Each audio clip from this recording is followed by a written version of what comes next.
what does the Broncos' perfect offseason look like? You're talking about taking you through free agency, through the NFL draft. Well, I'll tell you guys, we're going to break it down right here. We're going to give you the best case scenario realistically for what these Denver Broncos can do in this offseason that would make me, and I think all of Broncos country, extremely happy. Obviously, the NFL draft is going to be very random, so we'll see. We'll do our best with what we can.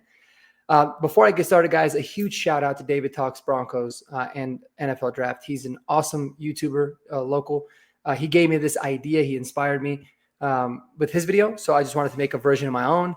And maybe you guys can let us know in the comments whose you like more and why. Just some friendly competition that we can start. But I'll link his video for sure in the description below so you can check that out. He also has some wonderful things that he's doing with getting access to all 22 film for college prospects. So be sure to check that out as well. You'll see it on his channel, no doubt about it. So if you love the NFL draft, if you love, breaking film and stuff on some prospects, he is the man to do so. So check that out. All right, well, let's get right into it, guys. The Denver Broncos are heading into this offseason, and it looks like right now they're projected to have about $39 million in cap space, and that is taking into account the rest of the dead money that we're taking from Russ. So that's great. Now, it's very likely that this number is going to be quite a bit higher. I'm going to guess it's probably going to be closer to 50, 51 million because I think the cap's going to come higher like it always usually does year over year. You know what? Maybe the NFL has something going on with getting, trying to get the Chiefs or, making sure the Chiefs make the Super Bowl every year because the ratings are crazy. Ratings means more cap money. I do expect it to go up, but we'll work with what we can here. So taking a look at our first of all, let's look at our free agents. All right, let's go through this list. There's a lot of guys on here that I'm intrigued by signing, but I don't think that the Broncos are necessarily going to. But we're going to sign a few people, right? Like, for example, we can take care of our long snapper. We can give him sign him to a minimum. Take care of Mitchell Fabroni. No doubt about it. I think we could do some tenders with guys like Jaquan McMillan and Lucas Kroll. No doubt about that. So we'll probably hit him with tenders are going to be just like basically vet minimum contracts. You might have to get Jaquan a little bit more. And I'd be fine with that. I think he's a really good player, somebody that I still think is ascending. At times he was a little bit picked on, but that's only going to happen when you have two good corners on the outside. Looking at everybody else, no one else really makes me, feel like it's a priority. I would say DJ Jones is somebody that I would like to have back. But in this particular scenario, because we have our boy in the waiting behind him. And I always blank on names. I'm so bad with it, but he's like literally one of my favorite players. I just can't think of his name behind him, who has been a beast, Malcolm Roach. I think that makes somebody like DJ Jones expendable. DJ Jones is getting into his 30s. Malcolm Roach has shown that he can be just as productive as a starter because he was extremely good and extremely productive as basically a part-time player. So I'd love to see him get the promotion there. And I'm going to go ahead and let DJ Jones walk. Now, here's something that no one in Broncos country is really talking about, but I really feel like it should be a priority for us to sign one of Zach Wilson or Jarrett Stidham for sure, because I really like the quarterback room. I think continuity is super important. I think these guys are obviously get along. They're working well with each other. They're very similar in terms of like their play style and their height with Bo Nix. So it's super important. Don't forget, the most important position in football is quarterback, but the second most is backup quarterback always. So I am a big fan of signing one of these guys. I would prefer for it to be Zach Wilson, but I think he's going to get priced out too much because the league is going to be very intrigued by somebody like him that got kind of a year of football rehab under Sean Payton. So I'm going to approach Jarrett Stidham and say, hey, man, do you want to stop? Do you want to sign? Because I think it's going to be a little bit of a cheaper type of a move. I think you could get him on, a 2-year deal. The total value of the contract, it's going to sound crazy, guys, but it's probably going to be somewhere around $20 million. I know that sounds nuts, but that's just the lay of the land. We'll give him a signing bonus of $8 million. Oops, not $80 million. And his cap hit next year will be 5.1. It is going to be what it is. We might even be able to get him to a 3-year deal. Who knows? But I think that's realistic. So I'm going to go ahead and make that move there. Everyone else on here, we're going to leave off for the sake of it. Now, when you look through the roster, there's a lot of different areas on here that you can get this number down and you can save a lot of money and you can extend some guys.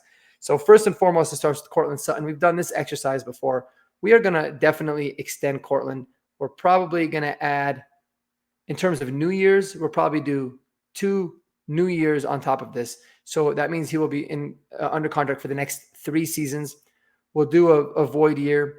It's probably going to be somewhere in the ballpark of, you know what? It's probably going to be a 3-year deal, to be honest with you, in New Year's. But you're going to do something along the lines of $60 million. Probably 40 of that is going to be guaranteed. You can give him a signing bonus of, $20 million. This is really the perks of having a very rich ownership, is that you can do a lot of good things in terms of the cap money and all that good stuff. Maybe even a $25 million signing bonus, bring that cap hit down about $8 million. Oh, not $20 million signing bonus. I'll like it. Bring the cap million down about $9 million. You're not going to have too long of a commitment, but it's definitely palatable to keep one of your team leaders, somebody that I think has really earned it this last season. And it could be something a little bit less than that, but I feel like, somewhere in the ballpark of $40 million in new money, because you do have to take into account as well, he's already going to be making like $16 million, I think, guaranteed next year or something like that. So you could just use that and add on top of it. So we have the advantage when it comes to that. So now we've saved ourselves a little bit of money. I also like the idea of looking into somebody like John Franklin Myers and saying, hey, you know what? Let's go ahead and extend this guy. Let's add 2 new years to his deal. We could do it with a void year, and something like John Franklin Myers, I think, will be, you're talking about an additional 2-year deal in the ballpark of maybe, $30 million. Give him a signing bonus of $12 million. And boom, that saves us more money on the cap. It locks up a really solid player, somebody that you don't have to worry about for the next couple of years. He's 29, which is, still a decent age, but he also has not had a lot of football. So kudos to him, man. It's been awesome. Looking through the rest of this roster here, there's going to be some areas where we can go ahead and do some things. Now you can cut Adam Troutman and you can save yourself about $3 million. It's a very realistic possibility, but I wouldn't do it because he really is a good depth tight end to have. So I'd probably keep him, and even keeping him at that $4.5 million range is totally fine with me. You got Malcolm Roach, you got somebody like a Damari Mathis, which I can see us getting rid of, because you can essentially get rid of all of it. So he's someone that you can kind of, get rid of some of the money. But a lot of the savings is going to come with Alex Singleton. I love Alex Singleton, man. But you're telling me you're going to save $5.5 million. You're going to be able to do that. And then you can look through the rest of the roster and you can nitpick guys here and there. But realistically, I don't know how, much change there's going to really be, right? For example, somebody like Will Lutz, he's going into the last year of his deal. And I don't really like any kicker at $5.5 million against the cap, right? But he's been super solid. He's been healthy now for 2 seasons, one of the better kickers in the NFL. You can extend him. You can add, an additional 2 years to lock him up. You could do it at a 2-year deal worth something like $16 million in total, right? But it's not going to be the full $16 million. So we'll do something along the lines of that. A $4 million signing bonus. It's actually really annoying how they do that. Oops. $4 million signing bonus. Now you're bringing the cap hit down. You're saving yourself a couple $1 million. So something, like that is very realistic. I think you can do a lot of cap stuff. You can look into Nick Bonito. Not going to affect the cap this year, so we won't do it for this exercise, but I think it's smart to at least open negotiations with those guys. Really, the rest of them, I don't really necessarily want to see anyone else get extended besides maybe Zach Allen, right? Mike McGlinchey, we already did some of that converting, and he saved us a lot of money in the last couple of years. He had a really good year. He's a really good player at right tackle, but we've got his replacement in the waiting. We cannot continue to be, long-term committed to him. So let him play out this year. We can reevaluate next season to see where we are.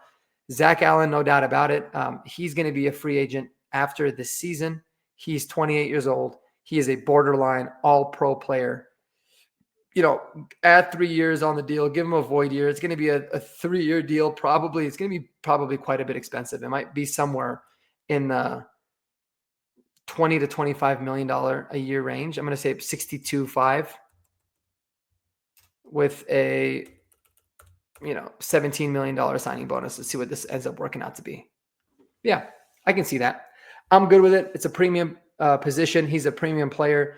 He's really good. You're going to save yourself quite a bit of money on the cap this year, $8 million.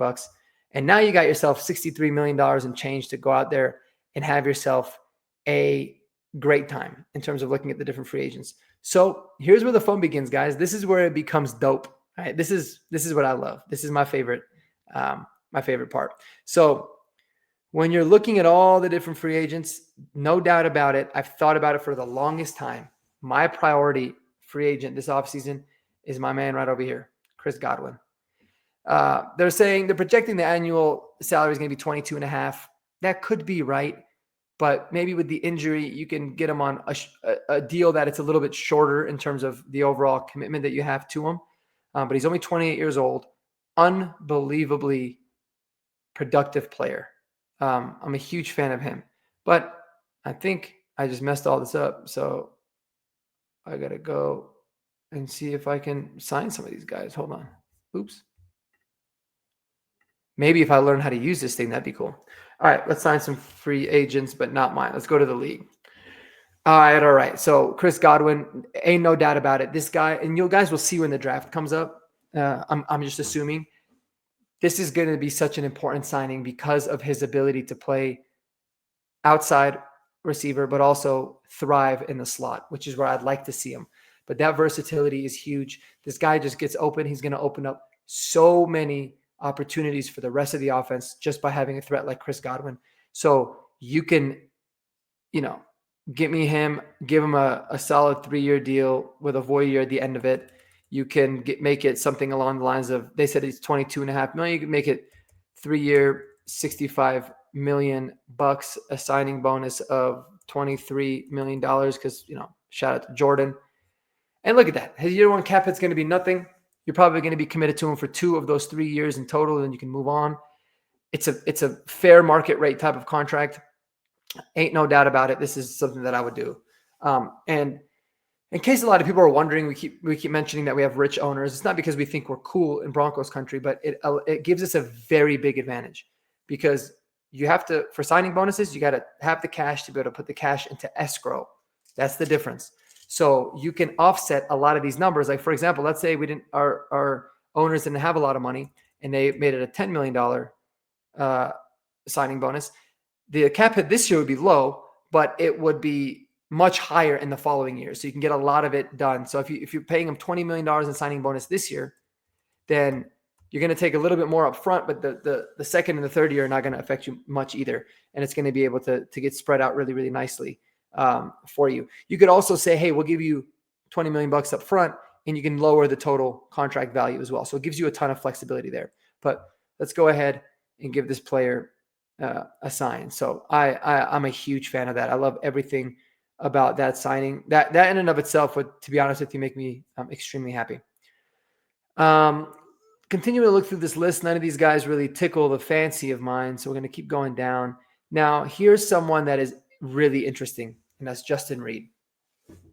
All right, a lot of people want to get rid of PJ Locke. I can understand that to an extent. I think PJ Locke is I think he's a good average starter, but I think he's a really good backup guy or somebody that you can use in certain packages. Justin Reed gives you championship pedigree. He comes from a really good,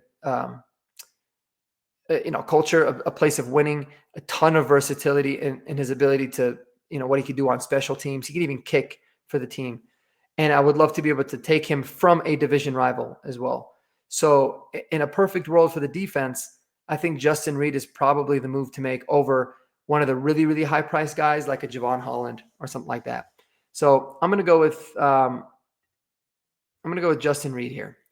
And we're going to give him maybe a 4-year deal with a void year, 4-year deal, something along the lines of, $70 million.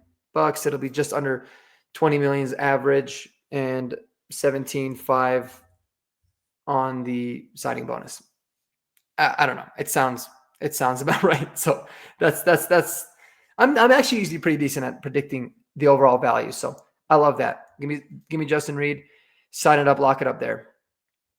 All right. Now, here's another guy that would be an absolute dream of mine. There's a lot of options when it comes to inside linebackers. None that fits what the Broncos need better than Dre Greenlaw. No doubt about it. This guy is absolutely a stud of a football player. He can be a beast in the run game. He's phenomenal in the pass game. He's somebody that, I think is just super well-rounded, one of the most respected players in his locker room. I'd actually be surprised if San Francisco let him go. I mean, they have some cap issues, but they might really try to figure out something with him. But, you go out there, you be a little bit aggressive. You give me somebody like Dre Greenlaw. And, I mean, look at this. This is realistic in a sense of how is the salary cap going to be looking in the coming years? Well, because we're clearing up the rest of Russ's deal, we're still going to have a rookie contract with Bo. We're going to have a lot of flexibility with some of the other contracts on the roster. We are in a great position to be able to sign a lot of these guys. We can worry about what they can do later, but we still have $28 million in cap space with signing those three guys.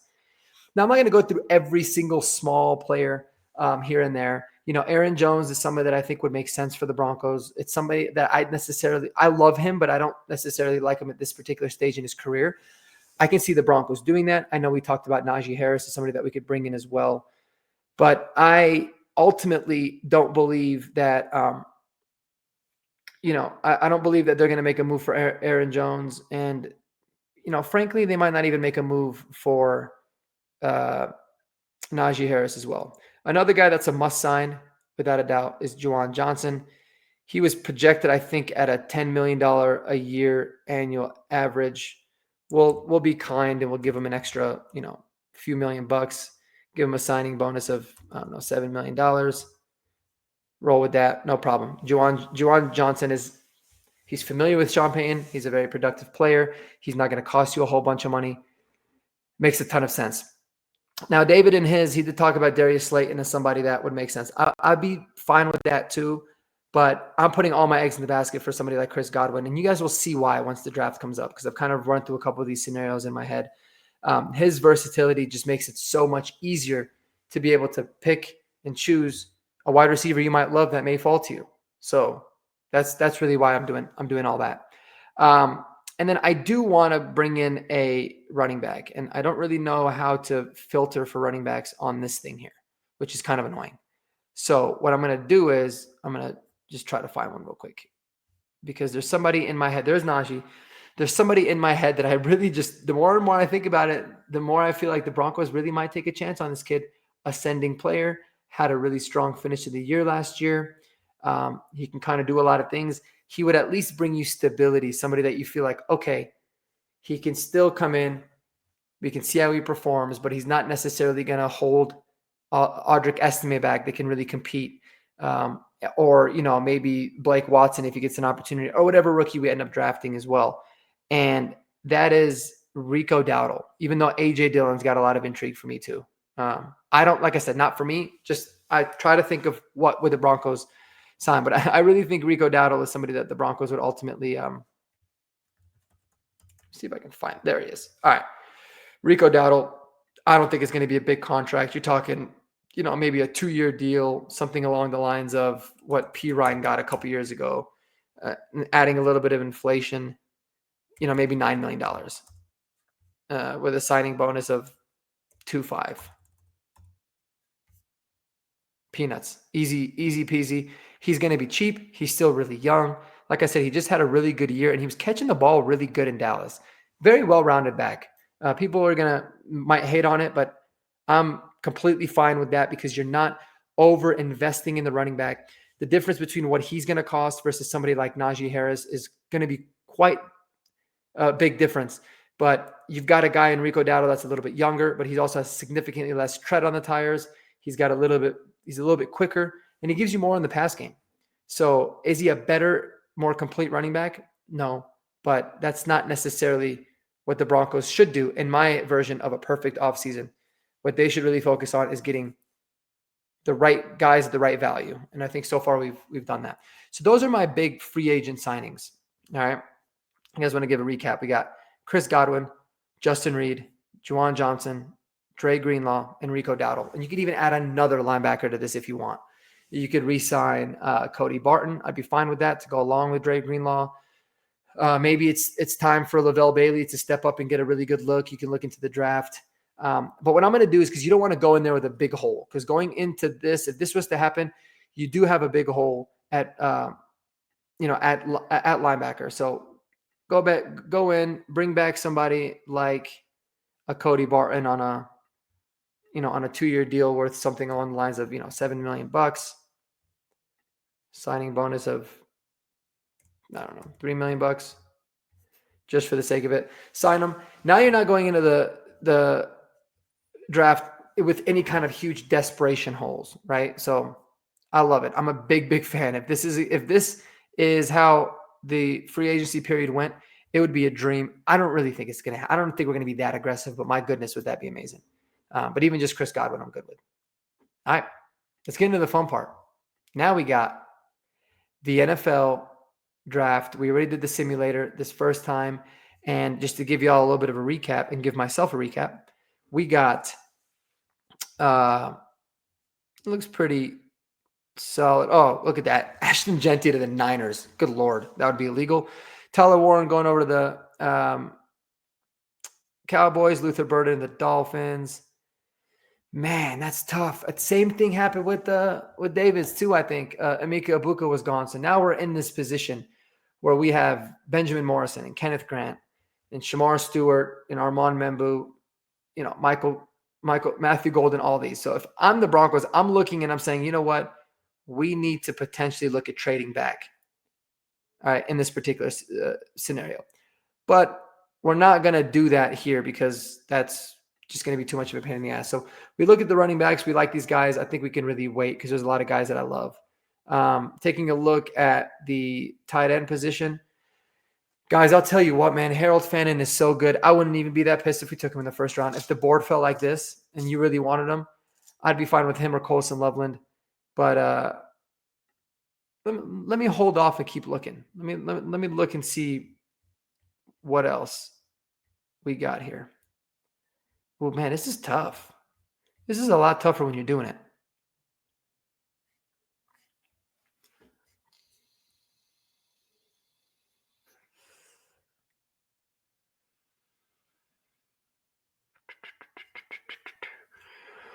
All right. We're going to have a good time with this because that's just what it is that we do. And I'm going to go ahead and I'm going to take Matthew Golden from Texas. I think is what I'm kind of leaning towards. And mainly it's because I just feel like he's going to be a super big ascending player. By signing Chris Godwin, it allows for Matthew Golden to play whatever his natural position is, right? He's somebody that, is pretty solid receiving grade overall. He's got a really good contested catch rate. His grade versus man coverage is a little bit underwhelming, to say the least. Like I said, this is a perfect opportunity for us to trade backwards. But if he's someone that, he's kind of, if I remember, he's decent size, 6 foot 195, extremely explosive player. Haven't looked enough into him. So I'm kind of rethinking everything now. Like maybe somebody like a Kenneth Grant, like what David did would make a ton of sense because he's someone that you can bring in and you can develop to be, right behind. You didn't re-sign DJ Jones. You're going to roll with Malcolm Roach. He really does make a ton of sense, and he's an absolute dog. I mean, he's a hell of a player. 6'3", 339, too. That's such a good size for a one tech. I love it. He gives you a lot. I'm going to roll with Kenneth Grant, and to be honest with you guys, I would be shocked if he was available to us at 20. As crazy as that sounds, I think he's a big-time ascending player, but Kenneth Grant makes a ton of sense. All right. Now we look through the rest of this draft. Right now, we're going to look at the running back position, and ain't no doubt about it for me. This is as simple as it gets, right? If we get to this point, I'm extremely interested in Trevion Henderson, but if somehow, some way, Harold Fannin Jr. fell to the Broncos, it's the easiest decision you make. You run up to the podium because that is an absolute baller that you're going to have at the tight end position, a joker, somebody that you can have everywhere. like I said, with this draft, the way the board fell, I like the idea of trading back a little bit. Maybe you pick up yourself another second or a third, gives you some maneuverability. You can still get Fannin. You can get somebody else later there too. But for the sake of this, I'm thrilled with how the board fell. I look at the running back position, and I knew it. And that is unbelievable. That is unbelievable that my guy, Trevion Henderson, went, of all people, to the Raiders too. That would shatter my heart. But unfortunately on here, guys, my boy LaQuint Allen has not been added. Okay. He has not been added to PFF. And he's someone that is absolutely going to be he's going to be a day 2 guy. No doubt about it. So he would be my clear and obvious choice. LaQuint Allen from Syracuse. Check it out. But in the case of this, my next pick is going to be at 120. Do I risk missing out on one of these running backs? I would say yes, because there's still just so many guys that I really, really like. So when we're looking into this now, I'm going to take Nick Emanwari. And here's why. And he's not going to be available. Daniel Jeremiah actually had the Broncos he mocked the Broncos to take this guy in the first round. And he said, this is an unbelievable player, ascending like crazy. He thinks he's going to be the best safety over a guy like Malachi Starks. Said he reminds him a lot of Derwin James. So that really perked my ears up, even though they're always perked given the size. But I'm really going to look into this kid a lot, because from what Daniel Jeremiah said, he's extremely impressive. And now, let me tell you what, I love me some Daniel Jeremiah. I always trust what that guy says. What you don't like is his missed tackle rate is high. But look at his run defense grade. Look at his coverage grade. The guy is 6'3", 227. People are saying he's going to be a 4.4 guy in the combine. Absolutely explosive when it comes to his ability to play. 0 touchdowns allowed, 4 interceptions. I mean, damn impressive. Dude's a very well-rounded player and somebody that I think could be an amazing addition to our defense. So give me Nick Emanwari. I did a little bit of work on him when I saw Daniel Jeremiah's, but I'm going to do a full film review for y'all, because that really got me extremely interested there. So give me Nick Emanwari there to shore up the safety position, because I do love it. We didn't really address it in free agency because we didn't need to. We didn't have that big of a gap. And because of that, now we have a lot of opportunities to get better in the draft and take the best player available. That's who it was. All right, we are in the 4th round. We are looking at running backs. And guys, let me tell you, I've taken a look at Trevor Etienne. He actually is pretty intriguing. Damian Martinez is an absolute tank. But I don't know how I feel about the way that he fits. Jarquez Hunter, maybe. Haven't looked too much into him. Heard a little bit about him. He's a well-built guy at 5'10", 209, senior, 22 years old. He's got some really impressive numbers. I mean, look at the elusive rating. So I'm doing so much work on all these running backs, and there's a lot. But one of the guys that I recently did, I'm going to do a film reviews coming out soon on him, but I came across that I fell in love with. I thought Harold Fannin was my favorite tight end in this draft until I watched Kyle Monangai from Rutgers. Dude, if you don't know who this kid is, go take a look. He is out of this world amazing. He's a little bit older. I get it. But he fits exactly what Sean Payton would want to do. He can do it all, man. He is nasty, physical, run through your face type of Marshawn Lynch style. Absolute stud. He's not the biggest dude. I think he's 208 or 209, 5'9", 209. So shorter but stout. I love this. I love that height weight combo. He runs like he's 250 pounds and someone cussed out his family. He's so fun. I'm not missing out on the opportunity to draft him. Add him to that running back room. And your offense has got some crazy, crazy juice. So let's recap some of the picks. We got our big defensive interior with Kenneth Grant. I'm actually really happy with that. You've got yourself a stud in Harold Fannin. By all accounts, what everyone says is an amazing playmaker in Nick Emanwari, and Kyle Monangai, the halfback at Rutgers. I love it. I think we've added depth to positions, to our weakest positions up to this point.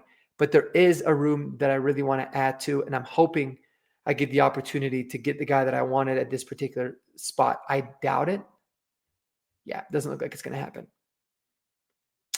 man, he's not there. I really wanted Jalen Noel from Iowa State. He's a good player. Uh, Nobody here that makes me that happy, with the exception.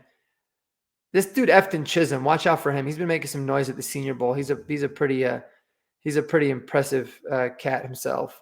So I might just have to go BPI at this point. It gets really tough when you're waiting. I probably could have waited another round from a nun guy, to be honest with you, going back, but I just didn't want to miss out on that opportunity. But I probably could have waited and gotten somebody like him. So as we're looking through all of these, I think I really like Oronde Gadsden. He's kind of like a receiving type of a tight end. He actually popped up when I was doing the LaQuint Allen film. I was like, who is this kid? He's pretty good. Luke Lachey's been doing a lot of really good work in the Senior Bowl. And he's someone that I feel like, even though we have Harold Fannin and we signed Juwan Johnson, you can continue to add to a room, the worst room that you have on your team. He's a very intriguing player coming off a really serious injury. He wasn't the same as he was pre-injury, but he could be on the ascension. And so he would be somebody that I would be really intrigued by. I'll probably go ahead and roll with somebody like Luke Lachey here. And then we just 6 picks later, we basically got the same dudes now. This is where you start to look at a lot of your special team guys. Let me look at one position that I might be interested in. Maybe we'll wait for the next one for that. All right, I'm going to go to the receiver room, and I haven't looked into him enough, and his ADP is projected to be low, but this is somebody that I think is going to really pop off a little bit. He comes from Eastern Washington. Cecil Lammey talked a lot about him, and not just him. There was several other national reporters that were at the East-West Shrine game, and they all mentioned him. So when all of these different outlets are saying the same thing and pointing out the same guys, it makes you want to listen. He is a pure slot receiver. Some people said he reminds me of Cooper Kupp, just because he went to Eastern Washington. No, but another comparison that I heard was Danny Amendola type of a player. Dude just gets open. He's not very fast. He's probably not going to test anything crazy, but he just gets open. He's got a crazy good receiving grade, yards per route run. Like I said, he's just a short area, get open type of dude. Doesn't drop the football. Solid grade versus man coverage. And, last year he went for 120 catches, 1,300 yards, 13 touchdowns at 5'11", 200 pounds. I think he measured less. Very, very, very intriguing player. I'm 100% fine with taking him there. And now you're good to go. Now you've got so much versatility, because let's say Efton Chisholm ends up becoming a thing. He's just one of those dudes that you can't get him off the field. He's just always open. Kind of like that dude that was with the Raiders that came from Clemson. Can't think of his name right now. If he's productive like that and he's really good to have in the red zone, then you bump Chris Godwin outside. No problem. Would I have liked to come away with another wide receiver here? Yeah, probably. But I really still believe in Troy Franklin. I still believe in Devon Bailey. And if the board felt like this, with signing Chris Godwin and Efton Chisholm, you still give those guys opportunities to play their role and do their thing. I love the fact that I doubled up on tight end. Got my guy, Kyle Manungai here at Rutgers. And then with the last pick, this is always the fun one. You can just really take a dart throw. You can even look at someone like a Jackson Dart, right? If depending on what happens with your backup quarterbacks, you can take another project that maybe Sean Payton likes. But we already signed, for the sake of this argument, we signed Stidham back, so we can get a undrafted guy if we need to round out the room. And I'm gonna look at. I always, in this particular area of the draft, I love to look at edge players that maybe have a ton of crazy upside, or that they can at least be really good special teams guys as well. I don't know any of these dudes. I'm not gonna lie. Having somebody like Johnny Walker would seem like it'd be pretty cool. At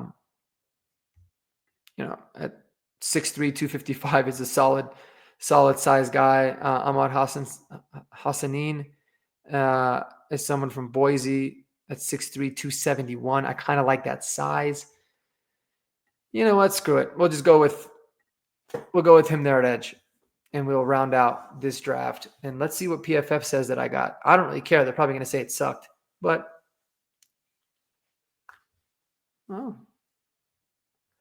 overall, B minus. Not bad. Let me know what you guys think, man. I'll tell you why I love this. Let's walk through it again in case, you probably don't care to hear it again, but let's walk through it again.